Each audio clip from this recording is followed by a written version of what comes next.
Oh, that's a fine piece. Fantastic landscape. Painting salvaged from a wreck drifting on the Ostra Sea, the landscape depicts a tower of rebirth and a castle in the sky. The pair symbolic of unity between heaven and earth. Okay, well, if it's a tower of rebirth, I assume this is from Tales of Rebirth, which I haven't played yet. It's a nice painting, I guess, but what's that thing doing up in the sky? Rokuro, you're sailing into a storm when you try to criticize a masterpiece like this. What we have here is likely an example of early Belformanism, a movement which sought to combine religious beliefs with hyper-surrealistic techniques. What matters isn't what's depicted on the canvas itself, but rather how it stirs the heart of the viewer. Yeah, but doesn't it bother you? I mean, how could something that huge float in the air like that? Listen, you can't let your vision be clouded by nitpicky details. Open up your heart to wonder and beauty. It is open, and it's wondering what the heck is going on in that painting. I can give you but one answer. The painting should be that way, so it was painted that way. The artist painted what needed to be painted. Their very soul demanded it. That sky didn't need a bird or a sun or an angel or a rat pig. It needed this. There's your answer. It's in the very essence of art. All right. How can I win against passion like that? That's adorable. Oh, we finally got an Eleanor one. Orsarin Brothers, a trio of dolls found drifting across the Crystal Iron Sea. One represents strength, one beauty, and one craftsmanship. Which one of these freaks is supposed to be beauty? What are those dolls supposed to be? Otters? No, they're Orsarin. Never heard of them. They're a curious race that is said to have descended from otters. Alas, they all vanished from this world long ago. Interesting. Anyway, these dolls are incredibly lifelike. What craftsmanship? Indeed, I keep expecting them to turn and blink at me, and their fur is so delicate and soft to the touch. Wait, do you think that fur is the real thing? Were these actual Orsarin? Please don't say such dreadful things. Let's get everything up here before we get the stuff on the table. There are lilies blooming inside. Snow Globe of Growth. A snow globe received from the inhabitants of Tipo Island. A flower inside blooms as its owner grows. Good old Lilium orbs. They say this lily blooms as its owner grows. What a splendid item this is. As its owner grows? Like by getting stronger? Yes, strength is an easy bit of growth to measure, isn't it? That means once you have washboard abs and bulging biceps, we'll have a gorgeous lily to admire as well. Washboard abs. Bulging muscles and a gorgeous flower? I'm not sure those go well together. Physical strength isn't the only form of growth, you know. For example, you might enter a rebellious phase where you snap at any little thing Velvet might say, like, "Shut up, you hag!" Bro, there is no way you can be calling Velvet a hag. From a certain perspective, that's a perfectly fine form of growth. And that would make the flower bloom? I think that sounds even worse. Well, that's one Zillia reference. Let's do the next one. They're turning. They've been turning since the world has been turning. Curious gear found on Kresnik Island. Apparently its movement cannot be stopped, but a special spear can destroy it. What a curious artifact. Let's see if I can cut it. Why is it always cutting with you? As a swordsman, the indestructible is something I simply can't abide. I won't accept an item that won't be split. Alright, you've made your point, but let's just drop it, okay? Get the feeling splitting that thing apart would be bad news. Well, I'm already worked up, so I need something to cut. Alright, Velvet, you leave me with no other choice. I'll just have to cut your hair for you. You're doing that thing where you're talking like it makes sense to everyone, but it's only you. Come on, your hair's getting a bit shaggy. I can get you all tidied up in a flash. Pass. Relax. You may not believe it, but I was the family barber when I was a kid. Everyone said I did a good job. I'm sure you did, Rokuro. Sorry, I just don't like guys touching my hair. Yeah, we haven't done these up here yet. This is a relic from another civilization. I'm sure of it. Model Kraemel Cage. Mysterious model crafted on the Quickie Peninsula, said to have the power to unite two different energies. The Quickie Peninsula was the last one we unlocked.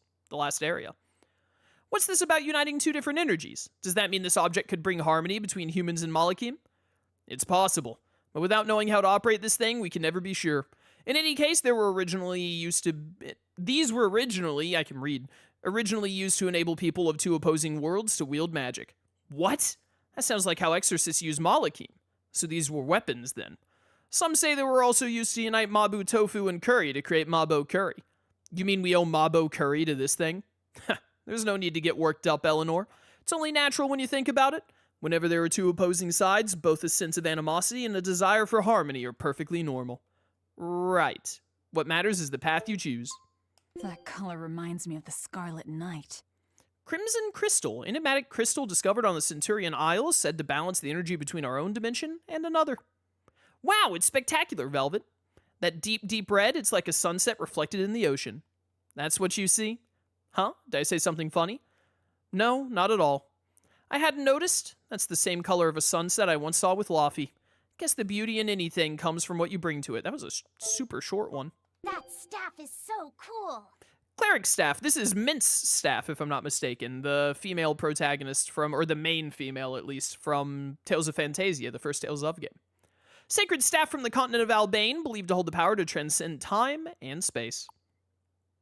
Surpassing through time and space, does that mean we could travel into the past and future? Awesome! That means we could go back into the past, and I wouldn't go back even if I could. Even if we could undo the things that have been done, the soul of whoever did those deeds will remain the same. It wouldn't change who I am inside, or who he is. So, what about the future? I'm in no hurry to see what might come. No, I have to accept who I am and the present I've created. That shows just how determined you are, Velvet. We're almost there, chat. We're almost through them all. That crest. An artifact unearthed from the Norman archipelago, the Empyrean tablet. The tablet is inscribed with 5 crests and is thought to have belonged to a temple. Ah, these are the crests of the Empyreans. You recognize them, Magulu? Of course I do, because I am me. Now I'll do you a favor and explain everything to you, so be grateful. From the lower left is the crest of Musif, Empyrean of Fire, followed by Amanoch, Empyrean of Water, then Hyonia of Wind, and in the upper left, Eumesia of Earth. Those are the 4 elemental Empyreans, and this last one is Enominat, the 5th, right? You've been paying attention. This tablet was found in the outer seas. That means the Empyrean's power extends beyond Midgan. Well, maybe you're better off not thinking about what it is you're up against. Ignorance is bliss, right? I don't care what my enemies are. I won't rest until they're defeated. I definitely remember reading this one. This is the Mimic Clothes one. Children's clothes. More odd junk, huh? Clothing found in a chest of drawers on the Daimel Islands. Some say they were once worn by 2 twins whose mastery of mimicry is the stuff of legend. These clothes seem to have once belonged to master mimics. What is a mimic anyway? A mimic can copy the abilities of a profession simply by wearing clothes used by that profession. Words. Wow, it's quite remarkable. All right, Laufey, try them on and see what happens. If they're mimic clothes, then they might turn you into a mimic, right? I could try, but even if wearing these give me the power of a mimic, I'd have to put on a different set of clothes to use the powers. Once I take off the mimic clothes, I'll lose the abilities, so we have no way to prove whether or not they have any powers. Why don't you just put on the mimic clothes and then put on other clothes on top of it? Aye, I see what you're saying. Nasty pair of dogs, isn't it? Paradox. It's a paradox. This dude just said pair of dogs instead of paradox. Rokuro, no. I want the last one we read to be the Key of Lorelei. She's so pretty. Yggdrasis Goddess statue. Words. A statue pulled up from the X-Sphere Sea depicting a beautiful goddess. I can't say the word goddess. The figure is imbued with a mysterious energy that causes it to gradually move over time. This is like the 15th one of these I'm reading in a row, all right? I wish these were voiced. An image of the goddess Martel. She takes many forms across several mythologies, but always is the guardian of the world tree. Really? Aye. According to legend, the tree stands at the center of the world and produces life energy. Martel watches over the tree alongside the spirits that dwell within it. I see. I'd like to meet this goddess someday. Well, Laufey said. I didn't know you were into older girls. Huh? Older girls? There's no need to be ashamed. It's a phase most boys go through at one time or another. Alright. He's right, Laufey said. He's right. These cards look like they hold many secrets. Antique tarot cards. A deck of cards given by a woman in the Force Islands. For some reason, the edges have been honed to razor sharpness. It must be Sheena's cards. Alright, so you know what time it is. Time to get your fortune told, Velvet. Not interested. Don't be such a spoil sport. You know what they say about my fortunes. Good or ill, you'll leave feeling nauseated. Is that your sales pitch? Maybe you should quit fortune telling and start up a business cursing people instead. Oh, touche, my dear demon. I know just the reward for you. I'll tell your fortune free of charge. Now what do the cards have to say? Hey, have you been cramming Eye of Newt in your ears or something? I said I'm not interested. Ahem. The cards say you will be horribly annoyed by your fortune teller. Spot on, but rather than nausea, I'm feeling more of a headache. A pendant? Nothing of any worth to me. The red jeweled pendant. Pendant found at the center of a raging windstorm on the Layman Sea, said to occasionally emit a sound like the howling of a beast. Really? Sure, the pendant looks a little sinister, but the jewel is a pretty shade of red. I actually think it would suit you nicely, Velvet. I'm not sure if I should take that as a compliment. I didn't mean it in a bad way. It's like putting lipstick on a rat pig, you know? You're just digging yourself deeper. Haven't you heard that phrase? It means you can take someone cute and dress them up nicely and they'll be even cuter. You have that wrong on so many levels. And I know what you're talking about. Okay, let me try to put it another way. Give pearls to rat pigs, caviar to the general, and pendants to demons. Something like that. More like preaching to deaf ears. That's putting lipstick on a pig. It's not what that means, Rokuro. It's not what that means, bro.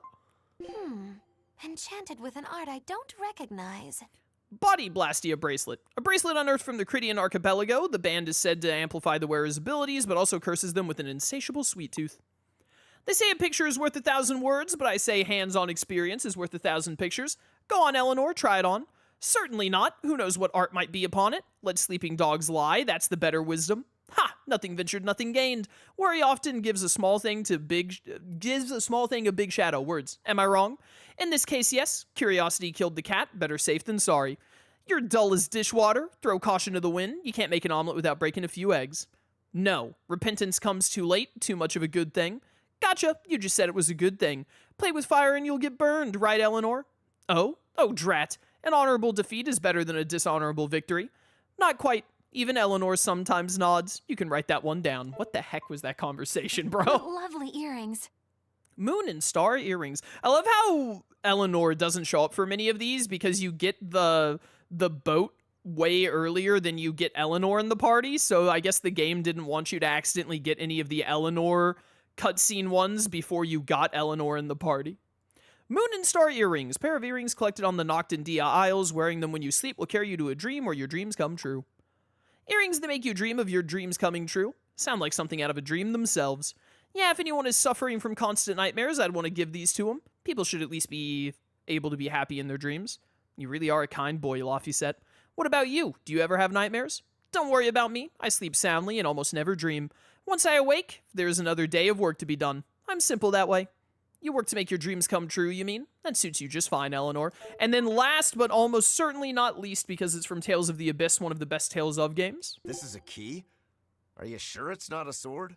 Replica Key of Lorelei. A replica key found in a mysterious door on Cheagle Island. The original was said to have the power to release the lost seventh sound. Man, I love Tales of the Abyss. I really hope we get a remaster of Abyss pretty soon.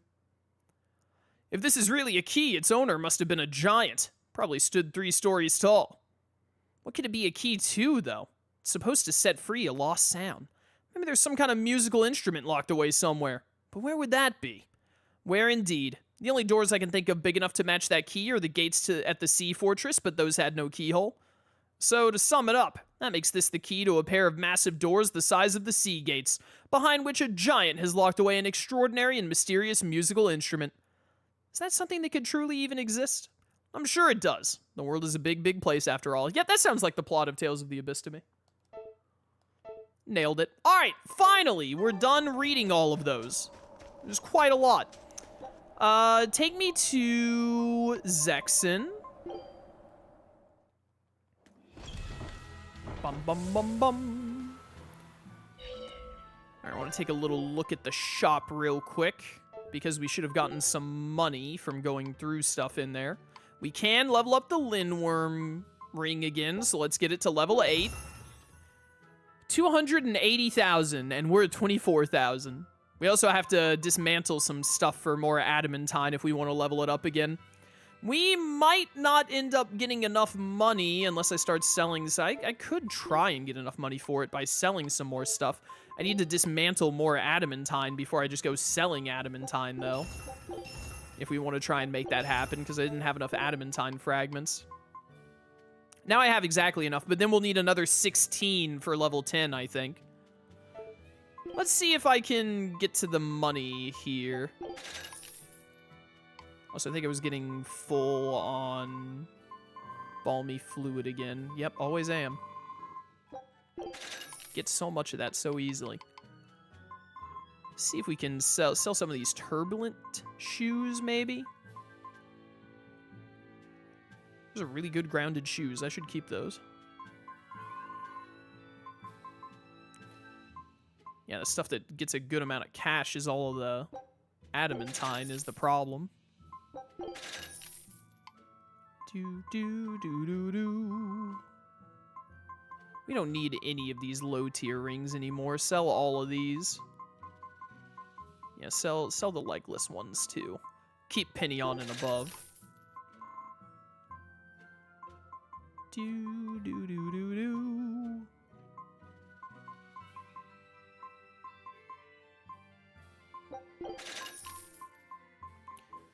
Just selling anything I see that I feel like I'm okay losing. In hopes that we can get to enough cash to upgrade this Linworm ring at least one more time. Gonna try and make it happen. I should put you on one of these better adamantine pendants. These actually aren't even that great, to be honest. Sylph's Invitation. Get this Feldspar out of here. I think I need 80,000 more. We're getting there. We're getting close.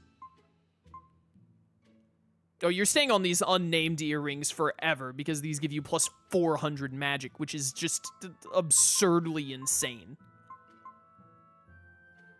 So sell those then.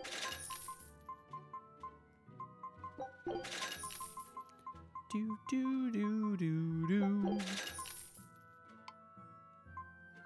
Alright, all that's left to sell now is weapons.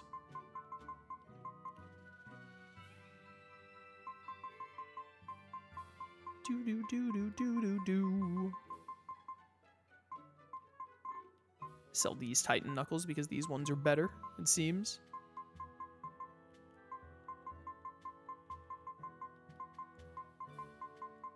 We're getting there. We're getting there. It's possible. Oh, I think we might have enough. If I sell all these, we will, for sure. I got it to +9, chat. We need 1 million to get it to level 10. I don't think we're going to get the 1 million. I don't think we're going to be able to get this to level 10. We also need 1 more fine tempering powder and 16 adamantine fragments. But you know, we got it to +9, and that's something to be proud of. That's something to be proud of. Definitely while I'm working on getting the Platinum Trophy, I'm going to finish getting Velvet all rank 10 equipment for sure. Coming through. Let's get this Cat's Corner boss handled and done. And then after that, I think it's just post-game. Is it just post-game dungeon and cameo fight? Hiya! I got another letter for you, Eisen.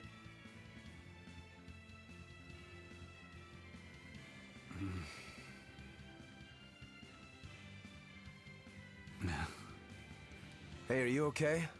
What does it say? I can't read it right now. One of you do it. Okay. Dear brother, I got your letter. Not sure why it was so tattered. I'm glad that you were able to tell me how you really feel, even though it was beyond obvious by now. Your clear descriptions of the self-defense Moloch arts allowed me to master them quickly, despite your terrible grammar. As weird as it feels writing this to a pirate, good luck with your work, and I know how to keep a secret. So please keep writing me letters. My life doesn't revolve around them, but I do enjoy hearing from you. I can't see the oceans you sail from my perch here on the mountain, but I'm thinking of you and praying for your safety. And I want you to know I'm doing fine. Oh, looks like she's just as roundabout and stubborn as her brother. It must run in the family. There's more. P.S. Thanks for the Nordals. They're not really all that cute, but I guess I like them a little bit. But ever since I got that last one, I hear this voice at night telling me I should write you and be here for you when you need to vent. Phoenix. It's actually rather annoying, but since the doll is a gift from you, I'll make a special exception for it. That's all. Sounds like she's really got it together. You know, I don't think we ever asked you her name. Edna. That's a pretty name. Glad you think so. I'm the one who named her. Aw, that's nice. That's really nice. Edna being named after, or being named by Eisen, rather, is really nice, too. Phoenix just whispering to her in her sleep, like the freak he is. I wanted to look and see if there was an exclamation mark in here, because that did not trigger... That did not trigger the, whatchamacallit, like I thought it would. I can't even talk to you now.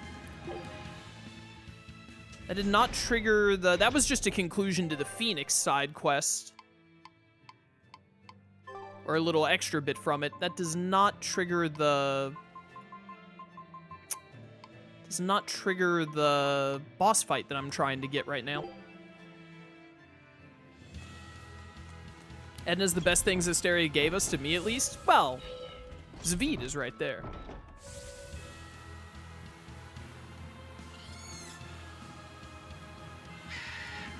Yeah, Edna and Aizen getting to reunite in Tales of Arise is really good. I'm very glad that they were the cameo battles for Arise. You're still just here, huh?